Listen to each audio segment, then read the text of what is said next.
Madaxweynaha Jamhuuriyadda Federaalk Soomaaliya Maxamed Cabdulaahi Farmaajo ayaa wareegto ku magacaabay Guddiga Dib u Heshiisiinta iyo Wadahadallada Dowladda Federaalk iyo Somalilan. Agaasime ku-xigeenka warfaafinta madaxtooyada Jamhuuriyadda Federaalk Soomaaliya ayaa ka warbixinaya. Assalaamu calaykum waraxmatullaahi wabarakaatuh.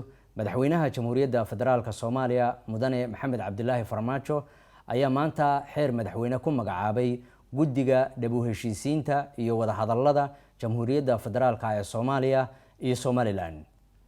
Madaxweynuhu markii uu arkay ahmiyadda weyn ee ay leedahay iyo qiimaha ay ku fadhido dib u yegleelidda qaran Soomaaliyeed oo midaysan kuna dhisan mabaadi'da tala wadaagga, wadaniyadda, cadaaladda iyo isku duubnaanta. Markii uu arkay in ay lagama maarmaan tahay in dib loo bilaabo wadahadalladii u dhaxeeyay dowladda federaalk ee Soomaaliya iyo Somalilan, kuwaas oo ay ujeedadoodu ahayd in xal waara oo miro dhale laga gaaro tabashooyinka walaalaheen Somalilan. Madaxweynuhu markii uu dhageystay waxa uu tixgeliyay talooyinka ay soo jeedinayaan siyaasiyiinta, mas'uuliyiinta, aqoon-yahanada, waxgaradka iyo waayeelada Soomaaliyeed ee ku aadan xal u helidda arrimaha Somalilan.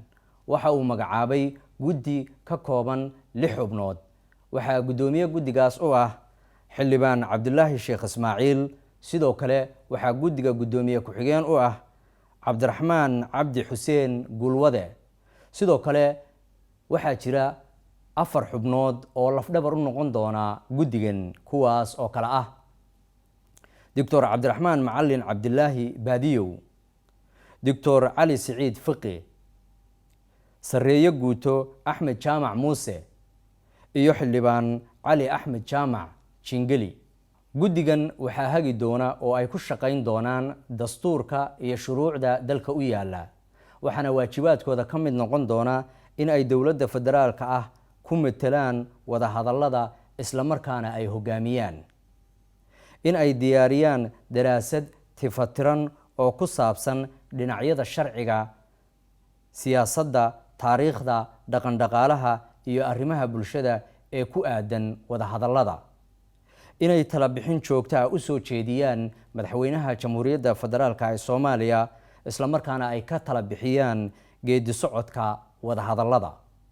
waa mahadsantihiin. Cabdiraxmaan Qays, Kalson TV, Muqdisho.